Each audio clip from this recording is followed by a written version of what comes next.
Right folks, good morning. It's Tuesday the 7th of December and I'm just on my way down to the NEC in Birmingham to the motorcycle live show. Currently at Derby, just waiting for the next train, and the train from here will take me, as I understand it, straight through into the NEC to Birmingham International. I've been before, not for a few years, and I normally go in my car, and I have been on the bike in the past, but I just thought this year, for a change, go on the train and just chill out on the train a bit, and obviously it's a lot quicker as well.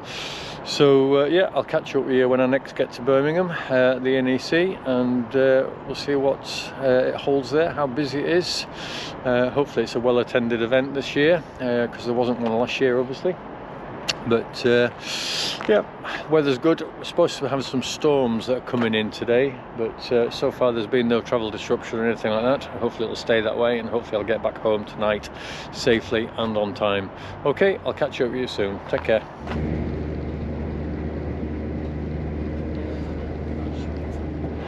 Right, I finally made it to the NEC, so just got booked in. Got to get you through COVID bits where they need to check your COVID pass, so I've done that. Got my jacket and everything booked into the cloakroom area, and as you can see there's quite a few stalls behind me, so I'm just going to pop in there now, have a browse around, and I'll come back to you shortly. I'll do a more thorough visit on some of the stands in due course, but initially I'll just have a quick walk around and see what there is to offer. But yeah, very busy, looks very well attended, and as I said, I'm quite surprised with that. Specifically, I'm going to be looking for KTM Husqvarna stand, BMW stand. I'd like to have a look at Lone Rider stand, if they're here. I don't know if they have anything here. And also Steve from the bike thing. I'm not sure whether he was exhibiting every day or just 1 or 2 days, but if I can find his stall, then I'll have a chat with him hopefully as well. So we're just at the stand now for Steve at the bike thing.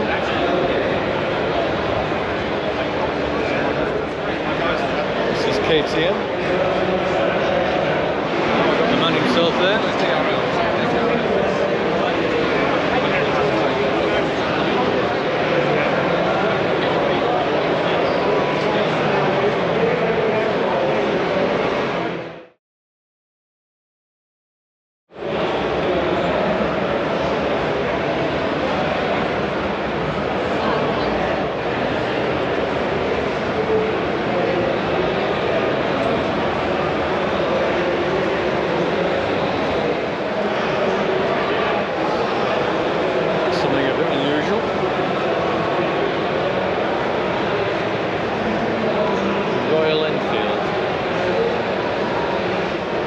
Definitely an acquired taste.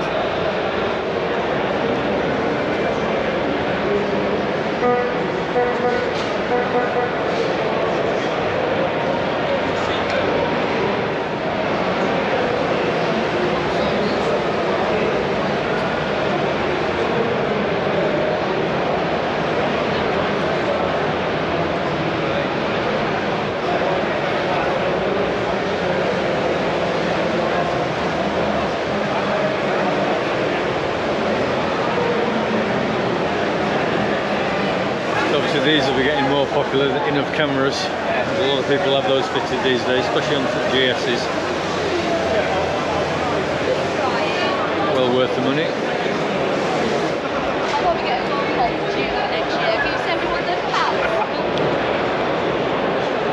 So this is of interest to me. I'm just going to have a look at the Husqvarna stand. That's the new 901.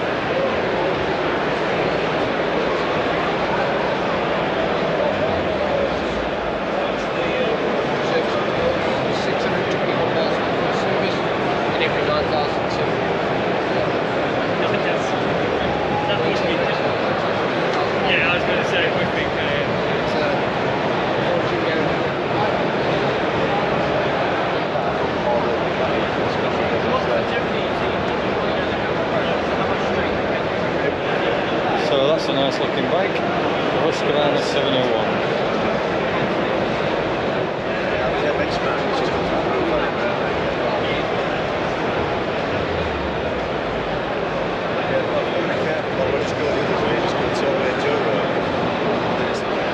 Yeah, so I've just been having a chat there with a guy from the Husqvarna stand, in particular about this one, the 701 Enduro. That's obviously 2021 or 2022 model. But yeah, very helpful guy, very friendly. And yeah, I do like the Husqvarna range. You never know, one day I might get one.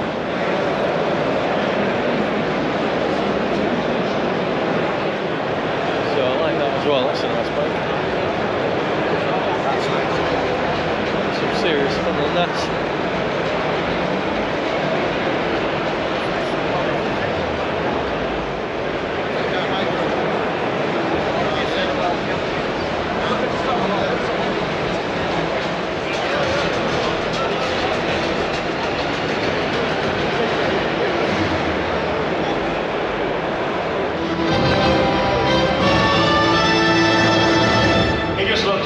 That build-up. I'll stand by you. I'll stand by you. You're a fast boy. Oh, thank you, mate. Nice to meet you. Nice to see everybody. How's it been? If you don't mind me saying, don't take this the wrong way, but it's typical Sam Lord. Unbelievably quick at times, but sometimes too quick. Yeah, the last couple of years a bit like that. A little bit more.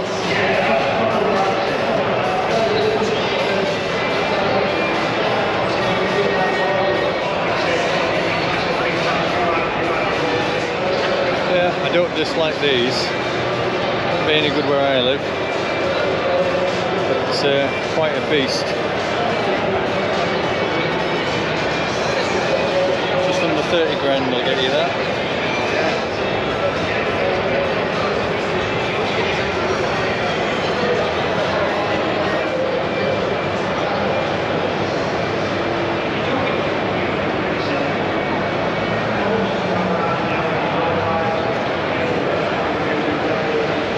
See how much this one is.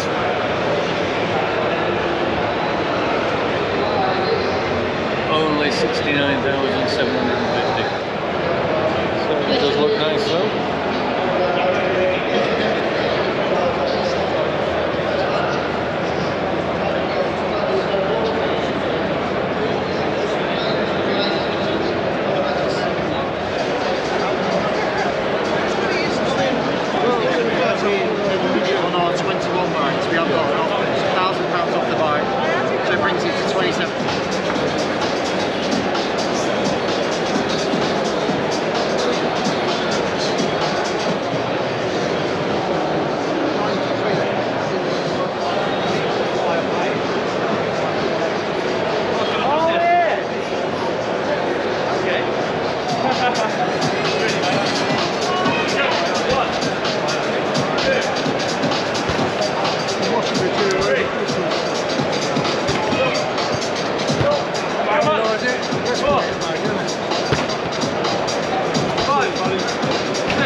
So this is the Honda CRF 300, which I was thinking about getting, but you just can't get your hands on them anywhere at the moment. I think delivery time is scheduled for something like February, March or even April next year.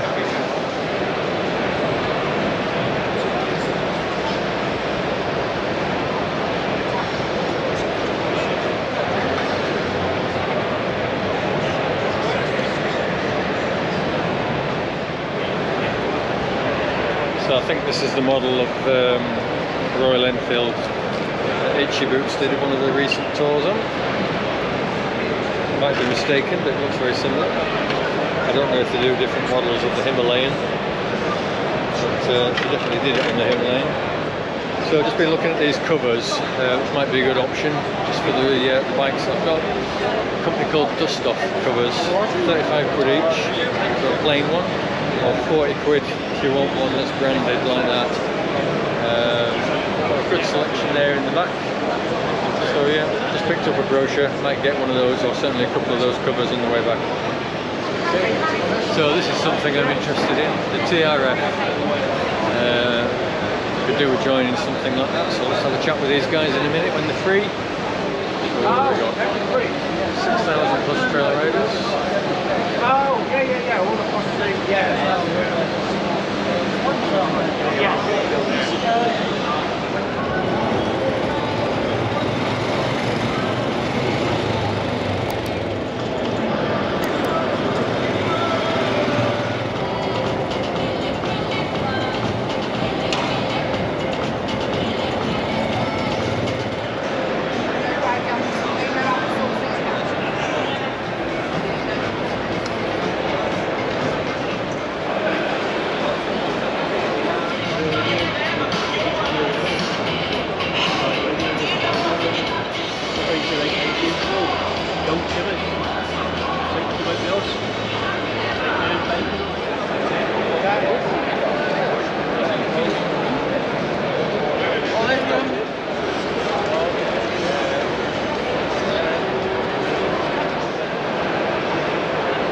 Some interesting pieces here.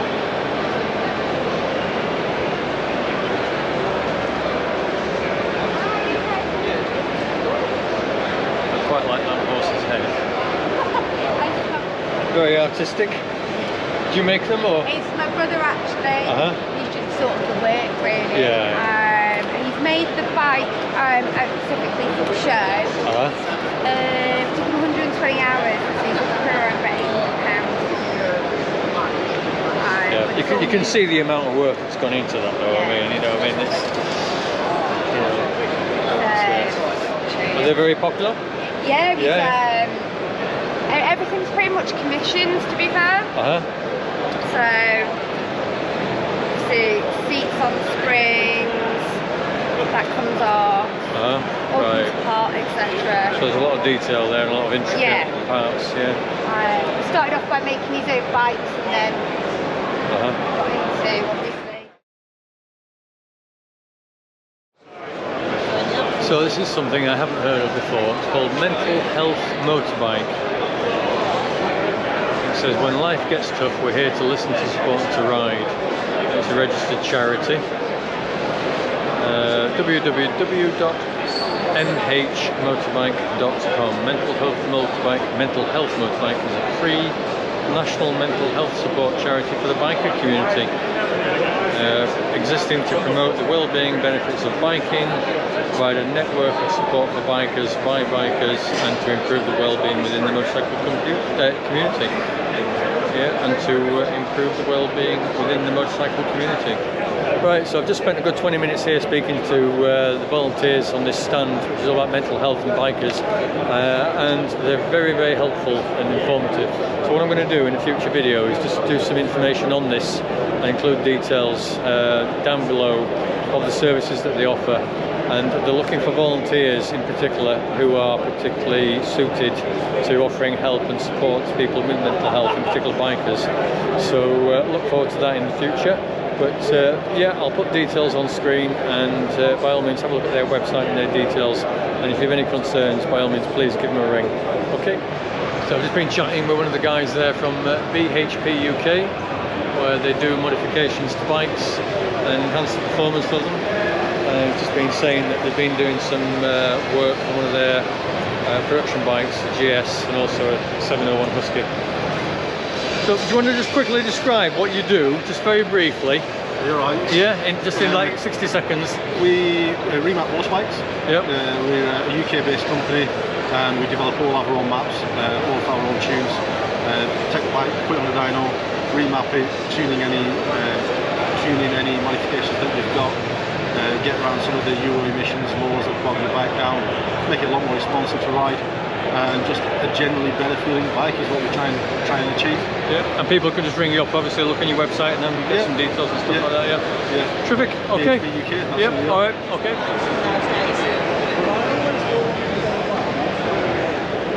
Yeah, so I quite like these ABBA stands.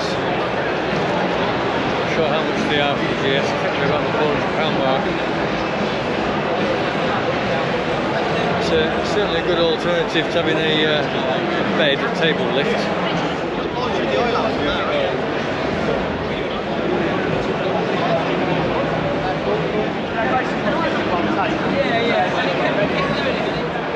So this is the interphone stand. I haven't got a comms unit on my helmet. I use the RI X4 adventure style helmet.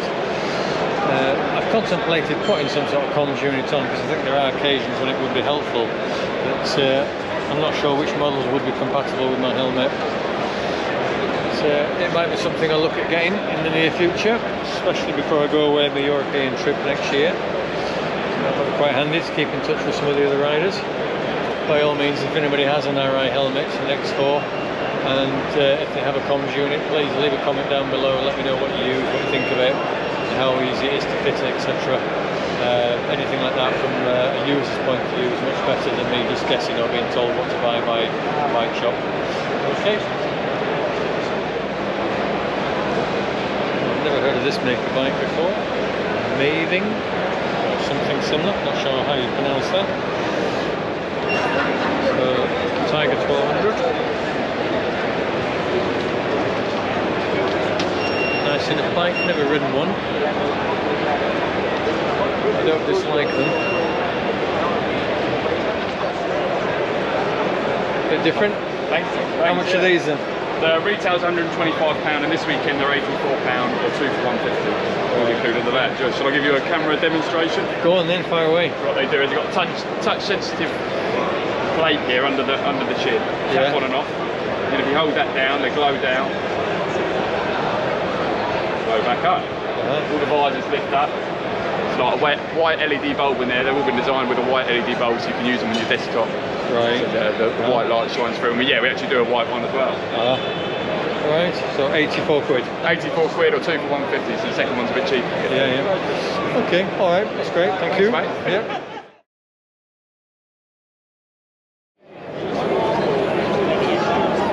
So, time for a bite to eat. I'm getting a bit peckish there. But yeah, so far it's been good. As I said previously, very busy here, a lot busier than I thought it might be. Which I'm glad for that because it gives you a good atmosphere. Yeah, food's a bit pricey here. £5 quid. £5 quid they've just charged me for a chip boy and a can of pop. But we're getting a bit peckish, so I needed something. But yeah, I'll have another look around, see if there's anything I've missed. I want to go back to what was it? There was a stall that we're doing, stall that we're doing covers. So yeah, so let's get this eaten and then I'll go for another walk around.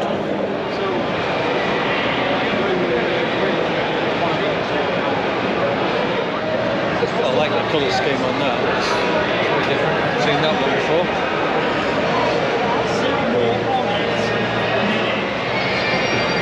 Let's have a wander over here, the K1600. Got a couple of K1600s, they're absolutely brilliant bikes, but I just found them a little bit heavy.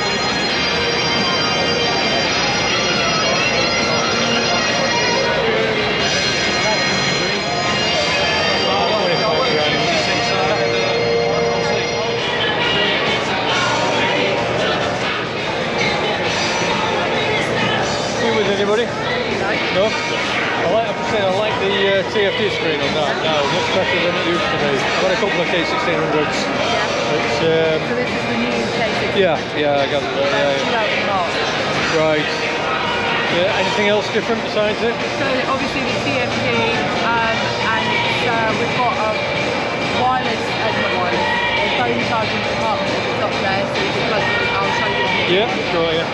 Because on the RT it does wireless charging, doesn't it, on your phones? Yeah. They're all on them. It's just this one's got the screen up, so, and then you just... Oh, okay. And there is a USB-C in there, so right. you just plug it in. Is that wireless charging then? No. Right, so it's just connectors in there. Yeah. Right. Yeah, I like that on the K1600. Very nice.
start.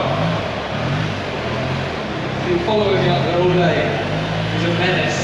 So we're going to do a little demonstration in a minute from off-road skills. We've got an adventure school down in South Wales with these beautiful GSs. Before we get on to that, just run you through off-road skills as part of the world of BMW, which is BMW's activities partner. So we don't do the selling of the bikes and all that bit. We do all the fun things with the that look. So proper good couple of days riding. And again, we're going to run through a little demonstration now. And obviously the two guys we've got demo are pretty good on motorbikes, but all that stuff is stuff we teach you at our off-road parking way. So to help you through the demo, we've got two of the instructors from the school. In fact, one of them is the founder of the school 20 years ago. He's finished the Dakar Rally 10 times. It's Mr. Simon Paley. And up here, a man who's finished the Dakar 1.5 times, which is still 1.5 times that most of us stood here, so big credit to him. So down a round of applause for Simon Paley and Neil Walker. Hello everyone. Yeah, sadly we can't bring our Welsh forestry training area to the NEC, but we're going to do our best to show you what we can do at the off-road school. Now it's a good place to start with the bike on the side. It's not a very nice site, and hopefully it's just the pride that's dented, not yourself or the bike. But you can trawl the internet and find out ways of picking up a motorbike. There's lots of informational videos. At off-road skills, we like to do things the easiest way. You want to use energy riding the motorbikes, not picking them up. And it's all about technique. It's the easiest way in an off-road environment, and it works everywhere. So from here, you can turn the engine off, eliminate any other danger of the bike. When you pick it up, drop it again. We're going to put the bars to a lock. Now that gives us a solid platform to work with. Also, by putting our hands on the furthest point of the handlebars, our best leverage. We're going to put our bodies in the direction of the front wheel, and as we lift, we're going to take a step forward. By doing that, it eliminates that part of lifting where the bike's up at a certain point and you're only using your arms. We want to use our legs, it's the biggest muscle in your body, so take control of the bike, take a step forward as you lift, and they come up nice and easy. Just like that. You made that look a little bit too easy, so just to prove the point, stick it back on his side, stick it back down. So Neil's obviously a phenomenally strong human, so just to handicap him a little bit and prove that you can only do it, you can do it without being strong. You can put one hand behind your back, you can choose which hand. I want you to see if you can pick that 255 kilo bike up with one hand. It is definitely technique. You want to use your legs, not your arms. Your arms there just as a sort of lever as you walk forward. It's got to be worth a round of applause now, but the proof again is the technique that works, and Neil's strong arms. Neil, one of our lessons we do is called balance of the bike. It's about getting a little bit more confidence, just being able to hold it in your fingertips and not end up dropping it and tripping over it all the time.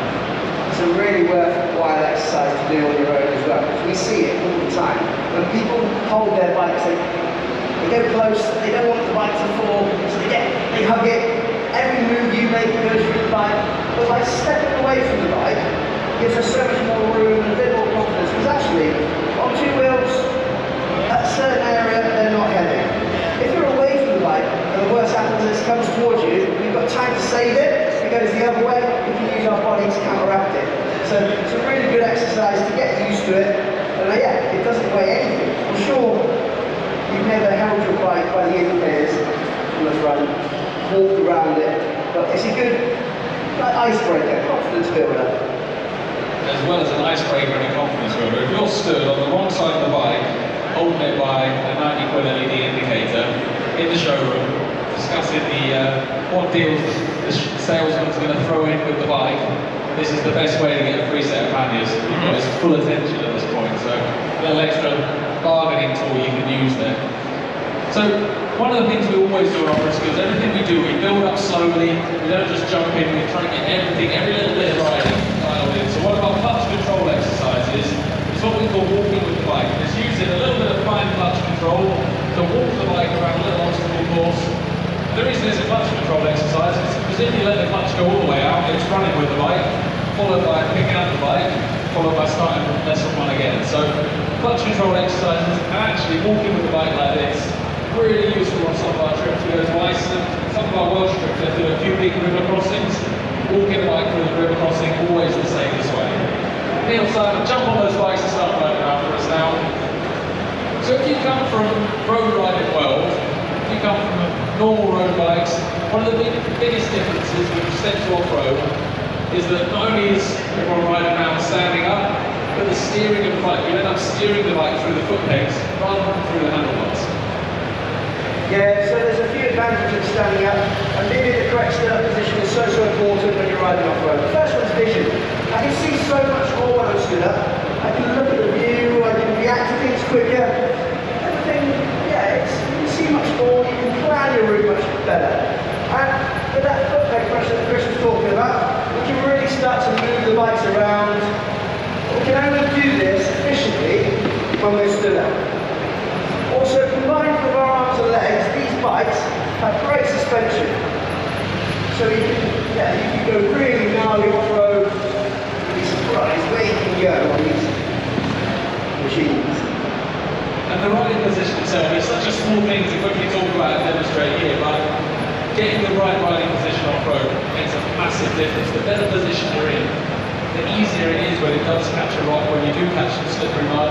It just makes everything simpler. So it's something we spend a little bit of time on before moving on to a bit of slalom, a bit of vision, more clutch control, and then onto our circular square exercise. On this exercise, we're going to take the bikes and we're going to turn them full on in circles in a space about the same length as 2 GS's, and you can do that even on loose, gravelly and on-round ground. Yeah, we see a lot of the time when someone's got a turn in the road, they go both feet out. At that point, the bike's always going to be the highest they'll ever be. So you want to eliminate that. So as soon as you take your bum off the seat and put one foot down, you can lead the bike. So that means the bike can turn a lot quicker. If you go that one step further and be stood up when you do it, you go nice slow speeds, tight turns, using foot peg pressure. So as soon as the bike's let over, all our pressure is on the outside foot, from the outside of the bike now.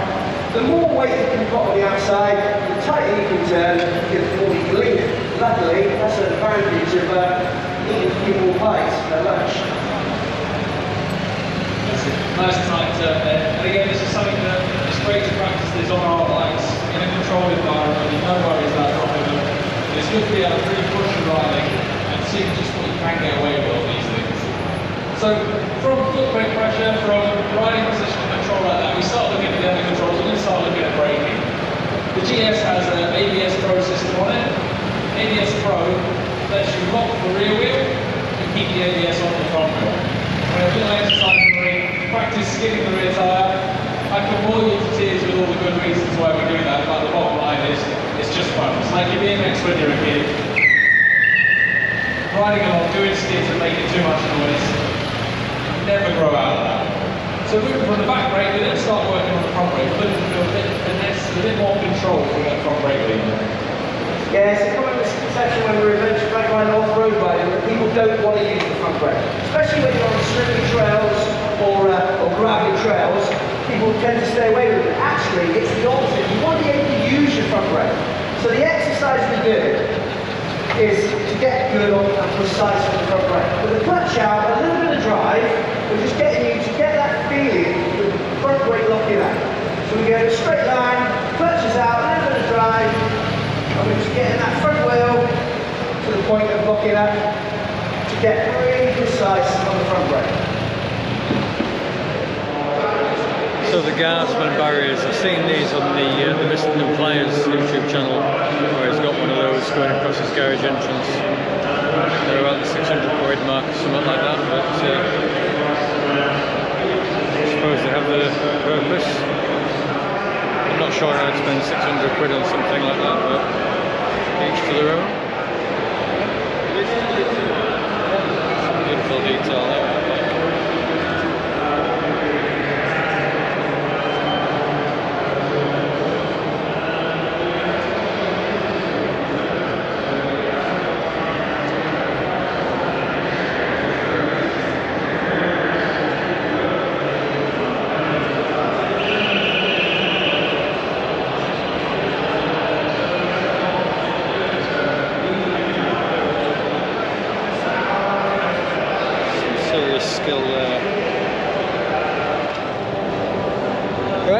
think time's knocking on. I think it's about 4 o'clock now.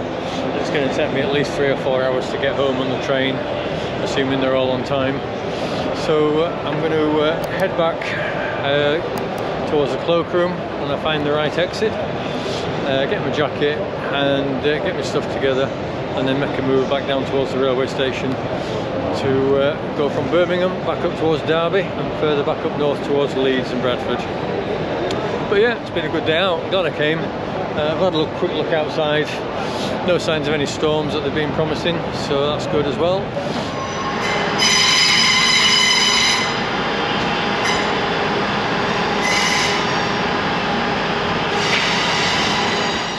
Right then, I've just landed at Leeds railway station, so I've got about half an hour, 40 minutes maybe, travel time, just back to my home address at Bradford. So thanks for watching the video. I hope you liked it. It's a bit of a one-off, is this, obviously, being the NEC show. Most of my journeys and videos obviously relate down to little bike rides and so forth.